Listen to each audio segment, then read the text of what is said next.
हरे कृष्णा। मेरे इस धार्मिक चैनल पर आपका स्वागत है। कैसे हो आप? आशा करती हूँ आप अच्छे होंगे और स्वस्थ होंगे। आज मैं आपको अपने इस धार्मिक चैनल पर जो फाल्गुन मास के शुक्ल पक्ष में जो अष्टमी तिथि से किया जाता है व्रत, उस व्रत के बारे में बताती हूँ। मेरी आज का कहानी का शीर्षक है आस माता की कहानी। आस माता की कहानी कैसे की जाती है, उसका उद्यापन कैसे किया जाता है, इन सब की जानकारी दूंगी। ध्यानपूर्वक सुनिएगा। आस माता तो वैष्णो देवी का ही एक रूप माना जाता है। हिंदू धर्म में मान्यताओं के अनुसार वैष्णो देवी को आस माता के नाम से भी जाना जाता है। वैष्णो देवी उत्तरी भारतीय राज्य जम्मू और कश्मीर में स्थित वैष्णो देवी मंदिर की इष्ट देवी है। ऐसा माना जाता है कि आस माता का व्रत रखने से जीवन की सारी परेशानियां खत्म हो जाती है और जीवन सुखदायी हो जाता है। आस माता की पूजा 2025 में शुक्रवार 28 फरवरी से लेकर इसकी अंतिम तिथि शुक्रवार 7 मार्च के बीच में कर सकते हैं।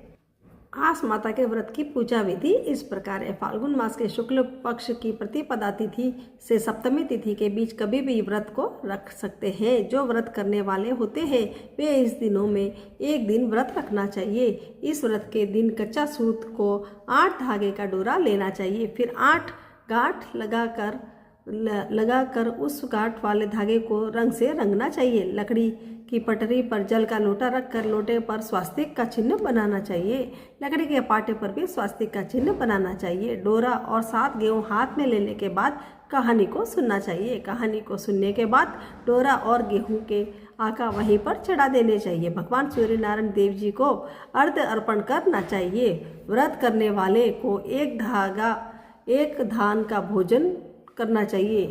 व्रत करने वाले को एक टाइम का भोजन करना चाहिए। जब बेटा जन्मे तो लड़के का विवाह होने पर आस माता का व्रत का उद्यापन होता है। उद्यापन में 7 पूड़ी और हलवा 7 जगह पर निकलते हैं और परिवार के सदस्यों में बांटना चाहिए। इस प्रकार आप आस माता का उद्यापन कर सकते हो। बहुत पुराने समय की बात है। एक छोटे से गांव में असलिया नाम का व्यक्ति रहता था। वह आस माता का बहुत ही बड़ा भक्त था और हर साल उनकी पूजा करता था। वह हर साल पूरी विधि के साथ आस माता की पूजा करता और व्रत रखता था। वह चौसर का एक मांझा हुआ खिलाड़ी था। उसकी एक खास बात यह थी कि वह चौसर में जीते या हारे, लेकिन एक चौसर खेलने के बाद ब्राह्मण को भोजन जरूर कराता था। अक्सर वह ब्राह्मण को भोजन कराने के लिए अपने घर लाता था, जिसकी वजह से उसकी माँ और भाभियाँ उससे बहुत नाराज रहती थी। एक दिन उसकी माँ कहती कि तुम चौसर में चाहे जीतो या हारो, हमें उससे कोई फर्क नहीं पड़ता, लेकिन तुम कोई काम काज तो करते हो नहीं। आए दिन किसी न किसी को भोजन कराने के लिए घर में ले आते हो। ऐसा कहकर उसके परिवार वालों ने उसे घर से चले जाने के लिए कह दिया। असलिया अपने घर और गांव को छोड़कर शहर चले जाता है। शुरू में उसे बहुत परेशानियां होती है। कुछ दिन बाद आस माता का व्रत का समय आया। उसने सब कुछ छोड़कर आस माता की पूजा करने गया। आस माता की कृपा से उसकी सारी परेशानियां खत्म हो गई।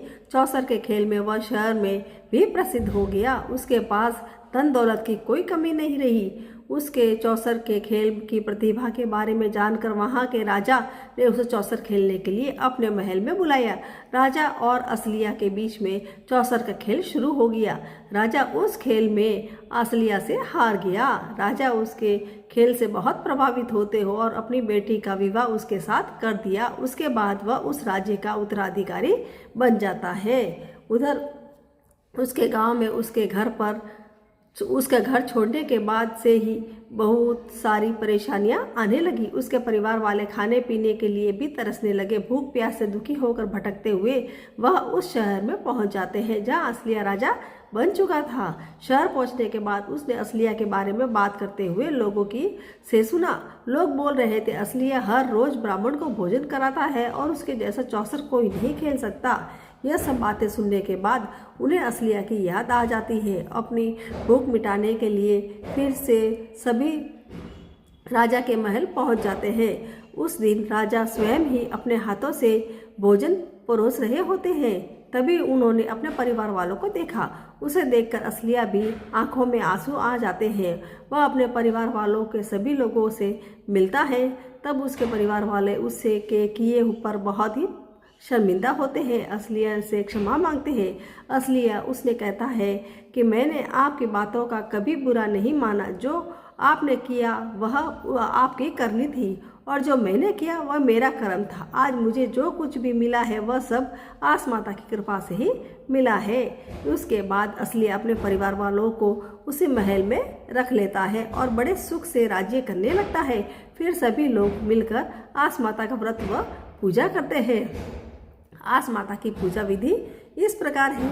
एक पट्टे पर जल का लोटा रखें और लोटे पर रोली का स्वास्तिक बनाए, चावल चढ़ाए, 7 दाने गेहूं के हाथ में लेकर आस माता की कहानी सुने। हलवा पूरी और उससे कुछ रुपए रखकर उसे अपनी सास को देकर उसके प्रणाम कर ले। बाद में खुद भी फलाहार कर ले। अब हम आशा करते हैं कि आपको आस माता की कहानी पसंद आई होगी। अगर आप भी आस माता के सच्चे भक्त हैं, हर साल उनकी पूजा करते हैं, तो उसकी दी गई विधि को जरूर अपनाएं और ये कथा उस दिन जरूर सुने। इस प्रकार अगर आपको मेरी ये कहानी पसंद आई है तो मेरे चैनल को आप लाइक और शेयर जरूर करिएगा। हरे कृष्णा।